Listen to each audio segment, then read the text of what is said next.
Cosmetic नहीं, आयुर्वेदिक औषधि है।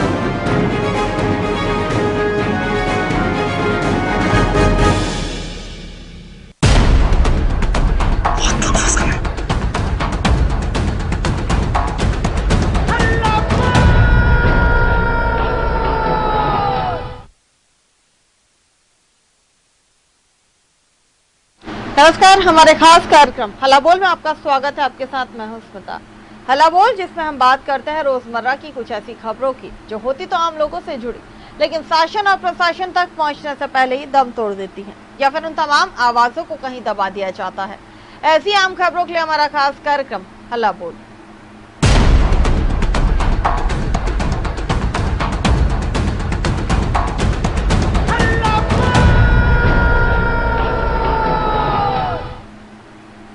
तो हल्ला बोल में आज हम बात करेंगे दो तस्वीरों की। जी हाँ, जहां पर एक बुजुर्ग महिला जो जिंदा है लेकिन उसे कागजों में मृत घोषित कर दिया है, और दूसरी वो तस्वीर हम आपको दिखाएंगे जहां पर एक मरे हुए व्यक्ति को मनरेगा में मजदूरी दे दी गई है। जी हाँ, किस तरह से सरकारी योजनाओं में अधिकारियों की गड़बड़ी और लापरवाही लगातार देखने को मिलती है। किसी को मृत बताकर योजना से वंचित किया जाता है, तो कहीं मृत हितग्राही के नाम पर योजना का लाभ उसे दे दिया जाता है। छत्तीसगढ़ और उत्तर प्रदेश में ऐसा ही दो मामले सामने आए हैं, जो छत्तीसगढ़ में एक जिंदा बुजुर्ग महिला को पंचायत प्रतिनिधि ने मृत घोषित कर दिया, जिसका पता चलने के बाद महिला ने कलेक्टर से न्याय की गुहार लगाई। उधर दूसरी तस्वीर उत्तर प्रदेश के संत कबीर नगर से सामने आई है, जहां अधिकारियों से मिलीभगत कर ग्राम प्रधान ने मनरेगा योजना में सेंधमारी कर ली। योजना में मृतक और पेंशनधारियों को मनरेगा मजदूर बनाकर फर्जी मास्टर रोल से तैयार किया गया, और अब सरकारी धन के गबन की फिराक में जिम्मेदार पूरी तरह से जुट गए हैं। तो किस तरह का ये तंत्र है, इसकी तस्वीरें आपको हम दिखा रहे हैं। सबसे पहले पूरा मामला आपको बताते हैं संत कबीर नगर का, जहां पर मनरेगा योजना में सेंधमारी की जा रही है। तो योजना में मृतक और पेंशनधारियों को मनरेगा मजदूर बनाकर फर्जी मास्टर रोल तैयार किया गया, और अब सरकारी धन के गबन की फिराक में जिम्मेदार पूरी तरह से जुट गया है। अधिकारियों से मिलीभगत कर ग्राम प्रधान ने मनरेगा योजना में सेंधमारी कर ली। दरअसल ये पूरा मामला हैसर विकास खंड के डेबरी ग्राम पंचायत का है, जहां मनरेगा योजना में फर्जीवाड़ा करते हुए प्रधानमंत्री सड़क पर ही बिना पीडब्ल्यूडी विभाग के एनओसी के ही फर्जी दस्तावेज तैयार करके मनरेगा योजना से कार्य कराते हुए मृतक और पेंशनधारियों को ही मनरेगा मजदूर बनाकर फर्जी भुगतान कराने की फिराक में जिम्मेदार जुट गए हैं। पूरे मामले की शिकायत भारतीय जनता पार्टी के आईटी सेल के मंडल संयोजक प्रदीप गुप्ता ने जिलाधिकारी से करते हुए निष्पक्ष जांच करने की बात की है।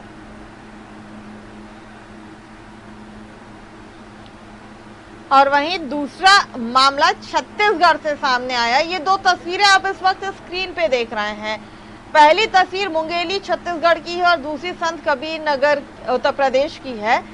जरा छत्तीसगढ़ का मामला भी आपको बताते हैं कि छत्तीसगढ़ के जिम्मेदार व्यक्ति ही, जी हाँ, पंचायत के जिम्मेदार व्यक्ति ही अपनी जिम्मेदारी निभाकर शासन की योजनाओं के पात्र लोगों को फायदा दिलाने के बजाय उन्हीं योजनाओं से वंचित करने से भी बाज नहीं आते हैं। जिंदा लोगों को ही मृत घोषित करने से भी वो चूकते नहीं हैं। सरकार चाहे लाख दावे कर ले बुजुर्गों को ध्यान रखने की, लेकिन जमीनी हकीकत कुछ और बयां करती है, जहां पंचायत के प्रतिनिधि तय करते हैं कि किसको सरकार की योजनाओं का लाभ मिलेगा और किसको नहीं। एक ऐसा ही मामला सामने आया है लोरमी ब्लॉक के ग्राम पंचायत चेचान डी से, जहां पर ग्राम पंचायत के 7 बुजुर्ग जो लोग थे, वहां पर बुजुर्ग महिलाओं को प्रशासनिक दस्तावेज और कागजों में मृत घोषित कर दिया गया। जी हाँ, एक नहीं बल्कि 7 ऐसे बुजुर्ग महिलाएं जिन्हें मृत घोषित कर दिया गया है, जिनका जिंदा होने का प्रशासन से वो गुहार लगा कर थक गई हैं और लगातार इस बारे में वो चक्कर काट रही हैं। बताया जा रहा है कि उनकी तरफ से कि साहब मैं तो अभी जिंदा हूँ, लेकिन कोई उनकी बात सुनने को तैयार नहीं है। ये पूरा मामला वनांचल आदिवासी क्षेत्र के ग्राम पंचायत चेचांडी का है, जहां से कि वृद्ध महिलाओं को सरकार की मूलभूत योजनाओं का लाभ न मिल सके, इसीलिए पूर्व सरपंच के द्वारा पंचायती चुनाव द्वेष के चलते सरकारी रिकॉर्ड में उन्हें मृत बता दिया गया है।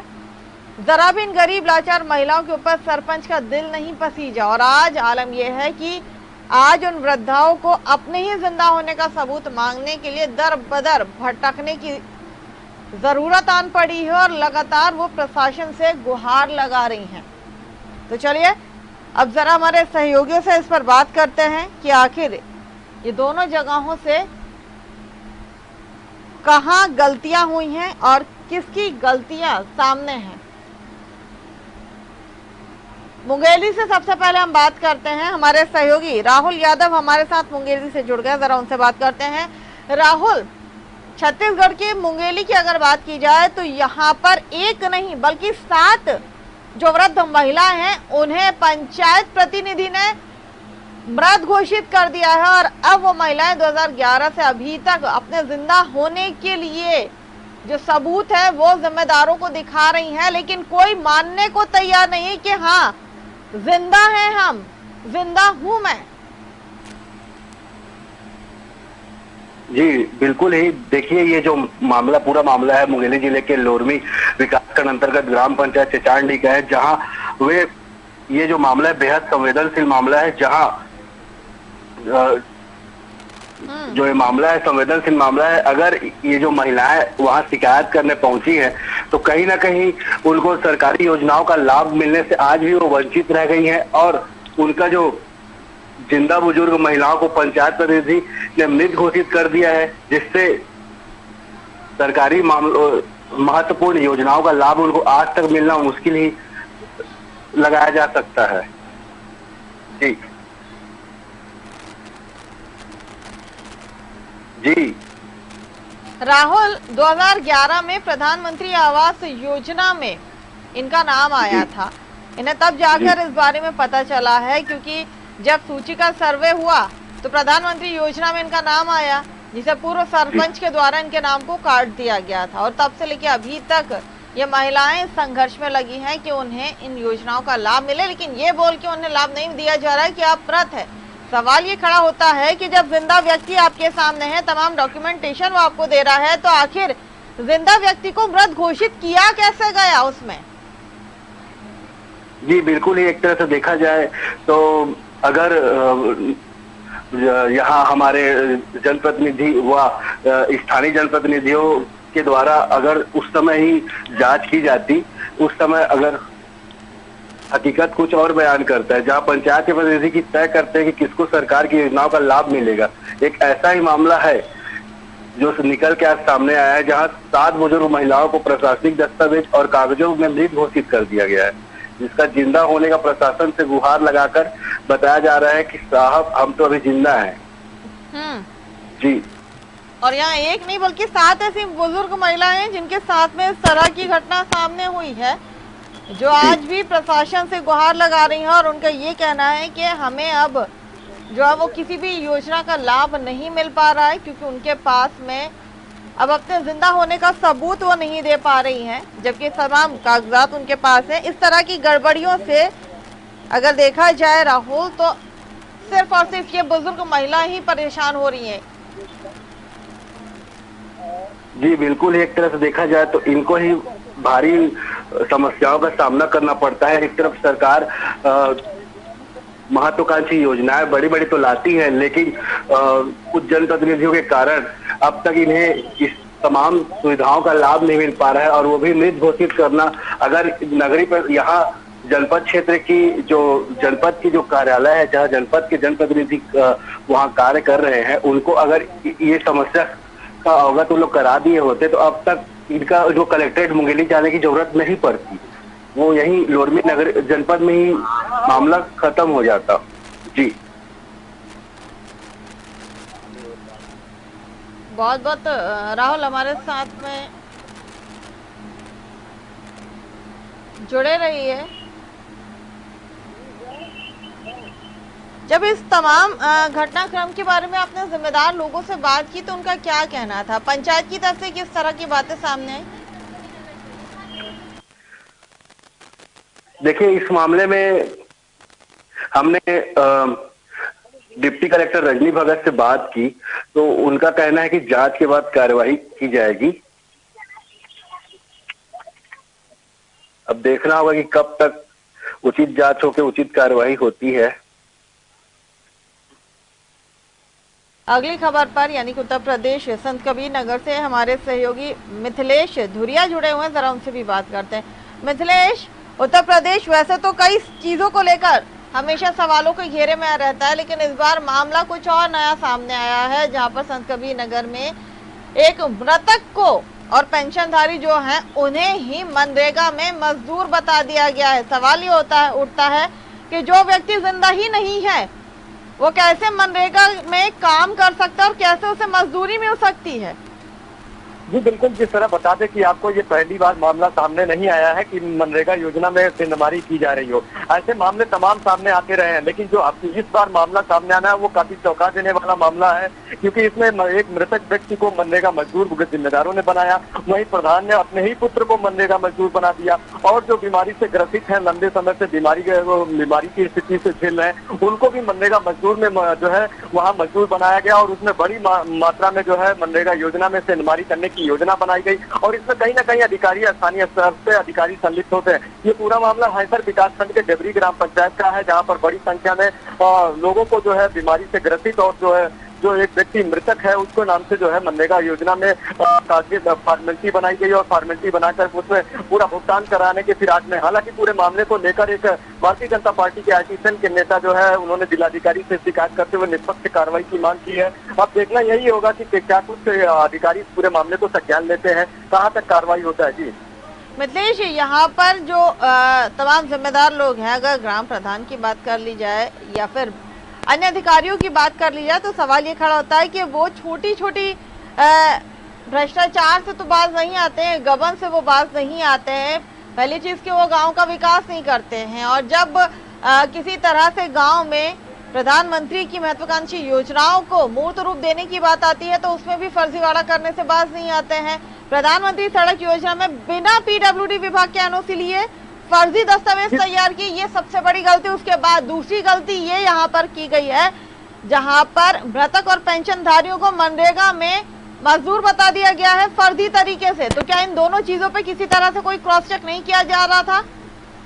जी बिल्कुल, जाहिर सी बात है कि देखिए, जो प्रधानमंत्री सड़क योजना के तहत सड़क बनाई गई थी उसमें गवर्नमेंट की एक नियम पारित बनाई गई है कि जो 5 सालों के लिए जो ठेकेदार उस निर्माण कराता है वो उसका 5 सालों के लिए दायित्व जिम्मेदारी बनाई जाती है, और वो 5 साल के रख रखाव की पूरी व्यवस्था उस ठेकेदार की होती है, और उस पर बिना एनओसी लिए ग्राम प्रधान ने जो है मनरेगा योजना के तहत उस पर काम कराया। फिर भी जिम्मेदार पूरे मामले पर चुप रहे और उस पर कोई भी अधिकारी पूरे मामले पर ध्यान नहीं आकर्षित किया। और दूसरी बात वही ये है कि जब मृतक गाँव के ही व्यक्ति मृतक हो चुका है, उसको मनरेगा योजना में जो है उसके नाम से फर्जी की तरह से जॉब कार्ड बनाया गया होगा, किस तरह खाते खोले गए होंगे, ये बड़ा सवाल है। लेकिन कहीं ना कहीं ये जांच का विषय जरूर है, लेकिन सबसे बड़ी अहम बात ये है कि जो अधिकारी हैं वो पूरे मामले पर ये लीपापोती करते रहते हैं कि मृतक के नाम से खाते खोले जाते हैं, मृतक के नाम से जो है जॉब कार्ड बनाए जाते हैं, और बकायदा उनको मनरेगा में मजदूरी भी कराई जाती है, जबकि वो व्यक्ति पहले ही मर चुका है। ऐसे में कहीं ना कहीं ये मामला जो है जांच का विषय है। लेकिन सबसे अहम बात ये है कि जांच होता रहेगा, कार्रवाई होती रहेगी। क्या इसी तरह मनरेगा योजना और सरकार की महत्वाकांक्षी योजनाओं में पलीता लगाए जाने का काम जिम्मेदारों के द्वारा किया जाता रहेगा, या सिर्फ जांच करके ठोस कार्रवाई होगी? क्योंकि ये पहला मामला डेबरी ग्राम पंचायत का नहीं है, इसके बाद पहले भी कई लाखों रुपए का घोटाले को लेकर मामला सामने आया था। उसमें ग्राम पंचायत अधिकारी और ग्राम प्रधान दोषी पाए गए थे। जांच के लिए जांच भी हुई थी, जांच में पुष्टि हुई थी, कार्रवाई की बात कही थी, लेकिन आज भी कार्रवाई सिर्फ साजियों तक ही सीमित रह गया है। इसलिए जो भ्रष्टाचारी है उनका हौसला बुलंदियों पर रहता है और वो लगातार भ्रष्टाचार का खेल खेलते रहते हैं। जी चलिए, हमारे साथ जुड़े रहिए मिथिलेश, हमारे सहयोगी राहुल छत्तीसगढ़ से हमारे साथ एक बार फिर जुड़े हों, जरा उनसे बात करते हैं मुंगेली से।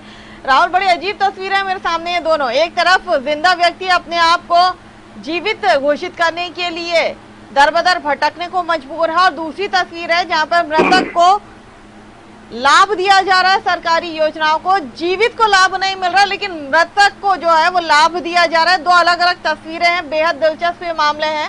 और सवाल ये खड़ा होता है कि आखिर हमारे गांव के हमारे जो सरकारी तंत्र हैं, या ये कहें कि जहां गांव के विकास के लिए ग्राम पंचायत होती हैं, सरपंच होते हैं, तमाम जिम्मेदार अधिकारी होते हैं, वो एक चूक करते हैं, या ये कहें कि अपने फायदे के लिए उस तरह की चीजें करते हैं जहां जीवित को मृत और मृत को जीवित बता दिया जाता है, और उसका पूरा खामियाजा अगर किसी को भुगतना पड़ता है तो वो उन लोगों को जो जीवित होते हैं लेकिन उन्हें कागजों में मृत दिखा दिया जाता है। जी बिल्कुल, देखिए ये पूरा मामला जो है मुंगेली जिले के लोरमी विकासखंड अंतर्गत ग्राम पंचायत चिचांडी का है, और जो बेहद संवेदनशील मामला है, जहां एक और जो पीड़ित 7 महिलाएं हैं, जिसमें 2-3 वृद्ध महिलाएं भी शामिल हैं। उनका कहना यह है कि हमें जिंदा रहने के बावजूद हमें मृत घोषित कर दिया गया है, जो कि एक बड़ा अपने आप में ही बड़ा मामला सामने आता है। और वही इस मामले की आखिर क्यों उन्हें मूलभूत सेवाओं से वंचित रखा गया और उन्हें सरकारी जो है फरमान मिलने से अभी तक चूका रहा और वंचित रहे, इस पूरे मामले में तो सरकार को जांच करानी चाहिए। जी राहुल, सवाल ये भी तो खड़ा होता है, जब ये तमाम डॉक्यूमेंटेशन लेकर ये 7 बुजुर्ग महिलाएं जिम्मेदारों के पास पहुंच रही हैं, उनकी बात को कोई सुनने को तैयार नहीं है, जो कि वो व्यक्ति जीवित आपके सामने खड़ा हुआ है और वो ये कह भी रहा है कि हाँ मैं जीवित हूँ, मैं जिंदा हूँ, मुझे योजनाओं का लाभ मिलना चाहिए। क्या जवाब आ रहा है? सरपंच प्रतिनिधि की बात कर लूं या फिर मैं कलेक्टर की बात कर लूं? जी देखिए, कहीं ना कहीं लोरमी जनपद के जनप्रतिनिधि या सरकारी तंत्र के कारण अगर इनकी समस्याओं का निराकरण नहीं हुआ है, तभी इन्होंने मुंगेली कलेक्ट्रेट जाके इस मामले को संज्ञान में लाया है। और कहीं ना कहीं सरकारी तंत्र भी अछूता नजर आ रहा है। जी,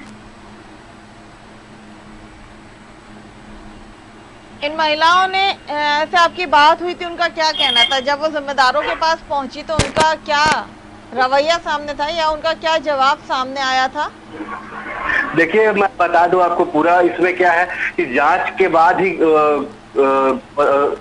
जैसे हमारी डिप्टी कलेक्टर मैडम है, उनका कहना है कि जांच के बाद आवेदन तो ले लिया है। राहुल, हमारे साथ इस वक्त कांग्रेस नेता सागर सिंह बैस जुड़े हुए हैं, जरा उनसे बात करते हैं। सागर जी, बहुत बहुत स्वागत है आपका न्यूज वर्ल्ड में। जी धन्यवाद। सागर जी, आखिर छत्तीसगढ़ में हो क्या रहा है? एक मृत को आप जीवित बताते हो और जीवित को मृत बताया जाता है। लोरमी की बात कर रहे हैं मुंगेली के, जहाँ पर एक नहीं बल्कि 7 बुजुर्ग महिला हैं जो अपने जीवित होने का सबूत पंचायत प्रतिनिधि को दे चुकी हैं, कलेक्टर के पास जा चुकी हैं, लेकिन उन्हें जीवित नहीं माना जा रहा है। क्या गलती है इन बुजुर्ग की? मैडम, ये जो सरपंच है, पूर्व सरपंच है, ये जो इससे जिसके खिलाफ शिकायत हुई है, इनका ये जो है पिछला चुनाव भी इनके लिए इसलिए रद्द हुआ था क्योंकि ये अतिक्रमण करके 2 मंजिला इनके द्वारा मकान बनाया गया जो बेजा कब्जा में, इस आधार पे इनका जो है इसको भी रद्द हुआ था, इनका जो है नामांकन। तो ये शुरू से ही भ्रष्टाचारी प्रवृत्ति का था ही ये, और कई मामले, चूंकि बीजेपी का शासन था उस समय, ये लोग बीजेपी के पदाधिकारी हैं, इसलिए हमेशा बचते आए हैं, लेकिन इस बार जो है बिल्कुल नहीं बचेंगे। मेरी बात हो गई है, 1 हफ्ते के अंदर ये जांच होगी, उनके ऊपर कड़ी कार्रवाई होगी। सर, लेकिन सवाल ये खड़ा होता है कि इस उम्र में जब बुजुर्गों को हर तरह से बचाने की कोशिश की जाती है, आप भी जानते हैं 2011 में इन्हें प्रधानमंत्री आवास योजना का लाभ मिलना था, लेकिन यहाँ पर पंचायत प्रतिनिधि ने लाभ मिल रहा है इसलिए नाम काट दिए। कहाँ का न्याय है सर? सुनिए ना क्या हुआ। देखिए, ये इससे पहले भी मैं इनके खिलाफ एक बार जो है जांच करवाया था। एक्चुअल में उस समय ये प्रधानमंत्री आवास योजना के तहत ये जो है हर हितग्राहियों से पैसे की मांग किया था, पैसा लिया था 10,000 20,000 रुपए। इसके लिए इसका जो है जांच के लिए लगा था, लेकिन बाद में क्या था, चूंकि सरपंच है, प्रभावशाली आदमी था, ये गांव की महिलाओं को जो शिकायत करी थी उनको प्रभाव में लेके उन पे दबाव डाल के मामले को वापस करवा लिया था। तो हम लोग इसके लगातार इनके पीछे जो है लगातार लगे हुए थे, लगातार हम लोग जो है इसके लिए प्रयास करते रहे। चूंकि अब बीजेपी का शासन था इसलिए हम लोग ज्यादा कुछ कर नहीं पाए, लेकिन इस बार मेरी बात हुई है, ईमानदारी से 1 हफ्ते के अंदर जांच होगा और इसमें बिल्कुल कड़ी कार्रवाई होगी। सर, शासन की तो मैं खैर बात ही नहीं करूंगी आपसे, सरकार की, क्योंकि तमाम ऐसे मुद्दे हैं जहां पर बीजेपी हो या कांग्रेस हो, दोनों ही पार्टियां हो, लेकिन जब जनता को लाभ देने की बात आती है तो जमीनी स्तर पर सरकार जो है वो कोशिश करती है। देखिए, इस मैटर को भी हम ही लोग उछाले, इस मैटर को भी सामने हम ही लोग लाए हैं। सागर जी, मेरी बात तो सुनिए, सरकार कोशिश करती है सरकार योजनाएं लाती है, बनाती है, लेकिन जब धरातल पर लाने की बात आती है तब अधिकारी हो या फिर ग्राम पंचायत के सदस्य हो, सरपंच हो, सचिव हो, ये तमाम लोग उन योजनाओं को पलीता लगाते हैं। या 7 बुजुर्ग महिलाओं को आवास नहीं मिला। कई हमने ऐसी भी चीजें दिखाई हैं, कई तस्वीरें हमने ऐसी भी दिखाई हैं जहां पर प्रधानमंत्री आवास योजना के हितग्राहियों को मकान नहीं दिया है, बल्कि जिन्हें लाभ नहीं मिलना चाहिए, जो संपन्न है, उन लोगों को उनका लाभ दिया गया है। तो आखिर क्यों इतनी बड़ी चूक होती? क्या क्रॉस चेक करना जिम्मेदारी नहीं है किसी की? नहीं, बिल्कुल जवाबदारी है। ये प्रशासनिक स्तर शासन अपना काम करती है, लेकिन उसकी जब योजनाओं के क्रियान्वयन की बारी आती है तब उसमें चूक होती है। हर ये बात बीजेपी कांग्रेस की नहीं, यहाँ पे कहना बिल्कुल सही है, लेकिन सवाल ये है कि प्रशासनिक अधिकारियों पे लगाम लगाने के लिए क्या किया जाए, ये देखने वाली बात है। मुंगेली जिले में अभी तक जो है ये स्थिति, निगरानी क्यों नहीं की जाती है? एक बार उसे क्रॉस चेक नहीं, निगरानी होती तभी तो ऐसे मामले सामने आते हैं मैम, नहीं तो कहाँ से सामने आता है? ये मामला हम ही लोग उठाए हैं, हम लोग ही इसको सामने लाए हैं। देखिए, हम लोग लगातार सक्रिय हैं, तभी ऐसे मामले सामने आ रहे हैं, और निश्चित मान के चलिए इसमें अब चूंकि मामला हम लोग सामने लाए हैं तो इसका निराकरण भी हमारे द्वारा बिल्कुल करवाया जाएगा। महिलाओं को न्याय मिल पाएगा सर? आखिरी सवाल। बिल्कुल 100% मिलेगा मैम। आप देख लीजिए, 1 हफ्ते के अंदर आपको आप एक बार फीडबैक लेंगे इसका, 1 हफ्ते के अंदर आपको इसमें कार्रवाई मिलेगी इसमें। चलिए, बहुत बहुत शुक्रिया सागर जी हमारे साथ जुड़ने के लिए, और साथ ही हमारे सहयोगी राहुल की को भी बहुत बहुत धन्यवाद हमारे साथ जुड़ने के लिए, और साथ ही हमारे सहयोगी उत्तर प्रदेश से जुड़े थे मिथिलेश, उनका भी बहुत बहुत शुक्रिया हमारे साथ जुड़ने के लिए। आखिर सवाल यही खड़ा होता है कि किस तरह का हमारा तंत्र हो चुका है जहां पर जीवित व्यक्ति को मृत घोषित करने में भी हमें जरा भी तकलीफ नहीं होती, हमारे हाथ नहीं हिचकिचाते हैं, और जो मृत व्यक्ति होता है उसे हम रोजगार दे देते हैं। जहां जरूरत होती है वहां पर अपनी गैर जिम्मेदारी दिखाते हैं, और जहां हमारा लाभ होता है वहां पर हम अपना मुनाफा देखते हैं, और जीवित हो या मृत हो हम इस बात का ध्यान नहीं रखते हैं। सवाल यही खड़ा होता है कि इस तरह की गैर जिम्मेदाराना रवैया और व्यवहार रखने वाले जो दोषी हैं उन पर कार्यवाही कब की जाएगी? तो हल्ला बोल में आज के लिए बस इतना ही। मुझे दीजिए इजाजत, आप बने रहिए हमारे साथ।